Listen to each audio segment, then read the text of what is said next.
Shalom, shalom, everybody. This is Avi Abela for the Pulse of Israel in New York City, not in our ancestral Judean hills, but I am here with Melissa Chapman. If you are not yet following Melissa Chapman on Instagram, go follow her today.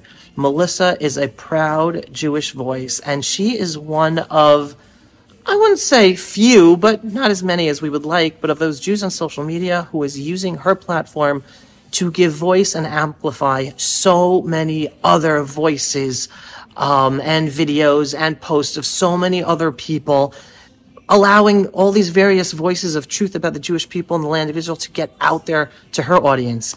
Melissa, pleasure meeting you. Pleasure meeting you. I know, this is such a serendipitous meeting. You know, it's always the meetings that like you don't plan like crazy that are the best ones. That's what I like about life, you know? That's right. Serendipity. That's right.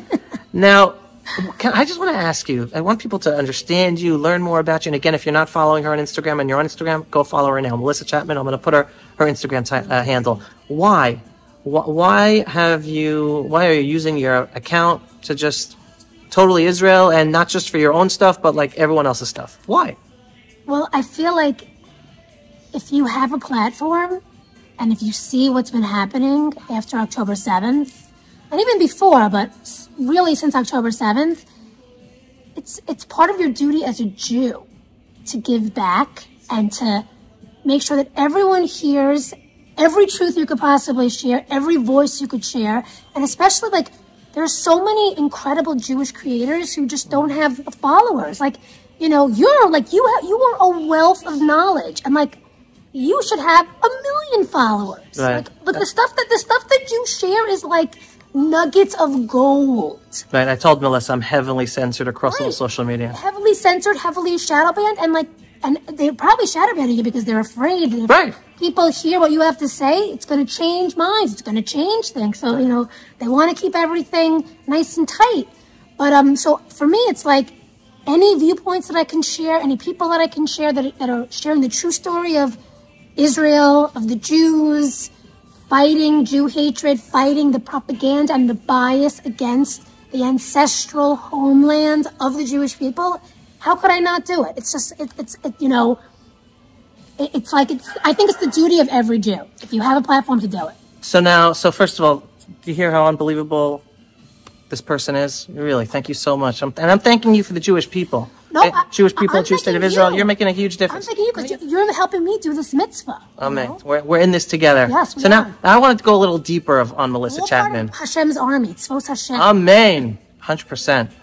How active were you for Israel before October 7th? Or in another way of asking this, how did October 7th change your life, whether online or regular? So, you know, Instagram for me was mainly making money off, you know, selling products and brands. Oh yeah, like I was, you know, like the typical influencer, you know, using it to make a couple of $1,000s a month on, you know, brand partnerships. Nice. And I definitely did since COVID, you know, and like stop anti-Semitism. Like I was loud and I was vocal. I was already starting to see things shift, but I was, you know, still just kind of trying to share a little bit of everything. But after October 7th, I saw how little information was getting out, and I saw that there were so many like Jewish accounts that were just being completely silent. And I was like, we need to combat all the lies. We need to, you know, like you were saying, you know, we really need to own our story. And when there are actual lies being said about us, I can't just be silent, because I'm the daughter of a Holocaust survivor who's not here with me anymore. But I do believe that, you know, it's these little microaggressions that if you don't handle them from the beginning, that's how they become bigger. And then you end up having a situation where Jews are completely silenced. Okay. So we can't let that happen in America and abroad. And obviously, Israel, you know, Israel's such a tiny country. And like, if I can't be there physically fighting in the IDF or physically volunteering, then this is, you know, we all need to do our part. So my part is to be online, like in the online space, fighting in the online space. And I feel like every Jew should do that. And yes, I have lost business, you know, but I've gained so much more. I've gained so much more. My life is so much richer, you know, like I can't even begin to explain what an honor it is to be able to speak with people like you, to meet people that live in Israel, to actually go to Israel, and to be part of the Jewish nation. There's nothing more important. And like you said, if we don't own our story, someone's going to tell our story for us. Right. And we have to own it. We have to also teach our kids. Yep. I'm doing this for the next generation because, you don't care what I say, but you have to care what the next generation is going to say. So we have to show them what it means to be a proud Jew, to own your story. Yep. And you're very active right now with your voice politically for American politics, for Jews, and for Israel.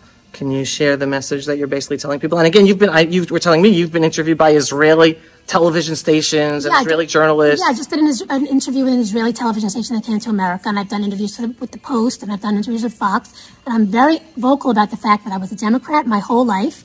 October 7th changed the game for me. I saw how everyone abandoned the Jews, and if you were a supporter of Israel, you could no longer be a Democrat.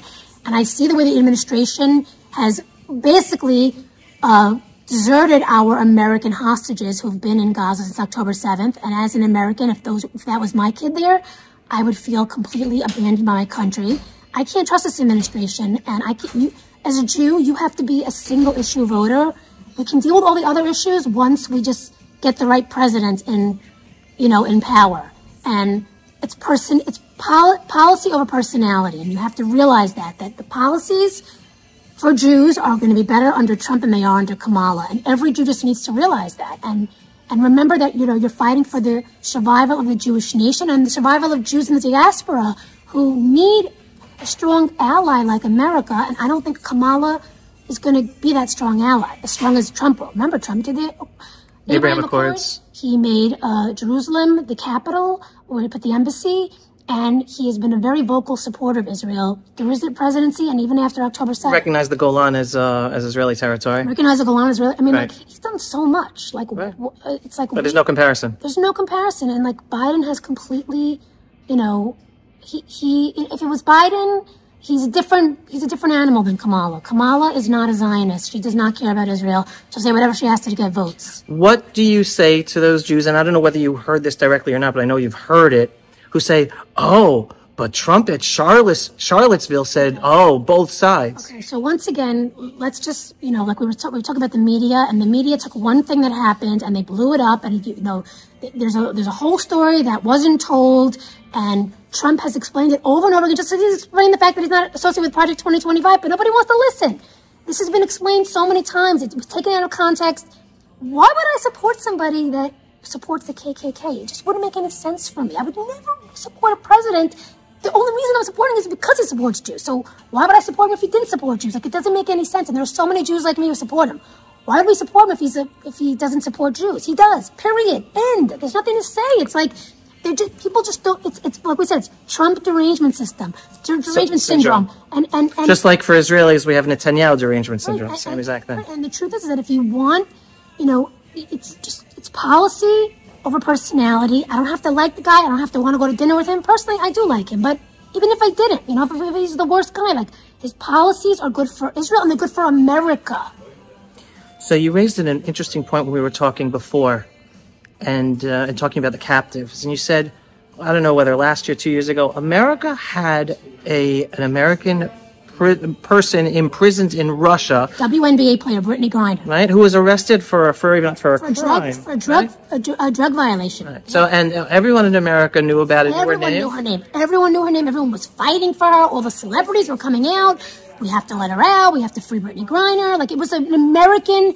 It was an American cause. Right. And it's crazy to me that most Americans do not know that there were 8 American hostages who were being held in Gaza.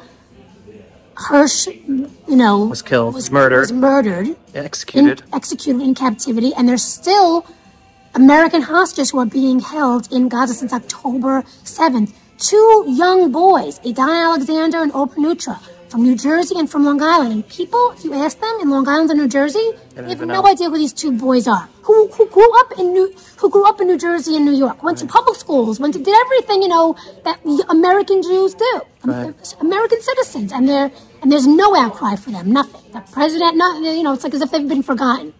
Unbelievable. No, it's such a powerful point. So thank you I didn't even know that, which is really makes me sad that I didn't know that. Any Any final word about the state of American Jewry today and how we move forward from here? I mean, I'm hoping that, we're realizing after October 7th who's in our corner and who as Jews who really supports us. And I know that I've learned that. It's a hard lesson. But I realize now that I hate to lump people in, but the progressive left party, the Democratic Party, and everyone that buys into all their policies, they don't support Israel. Or the Jews. Or the Jews. Even though Doug, whatever his last name is, gave this impassioned speech at the Democratic National Convention of how Jewish he is and his grandparents' plastic couches. Let's just say one thing about Doug Emhoff. He did not bring out his Judaism until this campaign, Kamala got the VP campaign. He married a non-Jewish woman twice. Both of his kids do not identify as Jews. I mean, I'm all for patrilineal Judaism. These two, his daughter especially raises money for Gaza when she was approached by the Forward. It's just, in 2021. The newspaper called the Forward for those. Yes, in 2021, they wanted to just interview her, Jewish daughter. She was like, let them know I will not be interviewed because I am not a Jew. I do not consider myself a Jew. So Doug Emhoff saying, I'm so Jewish, blah, blah, blah. He's as a Jew. He's a Jew because he wants to elect his wife. That's it. That's it. That's as far as Judaism goes. Wow. Melissa, thank you so much. It was a pleasure meeting you, and thank you so much for everything you're doing and using your voice and your social media to make a difference for Israel and the Jewish people. And again, like both of us know, we, the Jewish people in the Jewish state of Israel, we are the front line, the canary in the coal mine for the whole for the whole freedom-loving world. So hence your voice, especially coming out of here from New York, for American Jews is so important. So again, if you're not yet following Melissa on Instagram, Melissa, I'll put your I'll put your tagline, your handle here for everyone to follow. Keep up the great work. Thank you. All right. And I hope next time we see each other in Israel. Bezrat Hashem, Am Yisrael Chai. Am Yisrael Chai. Everyone, thank you so much for another episode of the Pulse of Israel here in New York City. Can't wait to be doing it back from Jerusalem, the Judean Hills. In the meantime, if you are not yet a subscriber to our Pulse of Israel videos for the politically incorrect, belief-based, inspiring truth, go sign up, pulseofisrael.com, and we are a donor-based organization. So every once in a while, click on the donate button on pulseofisrael.com. Shalom, everyone. Thanks for watching. Pulse of Israel, frontline videos from the Holy Land. Support our work by donating today.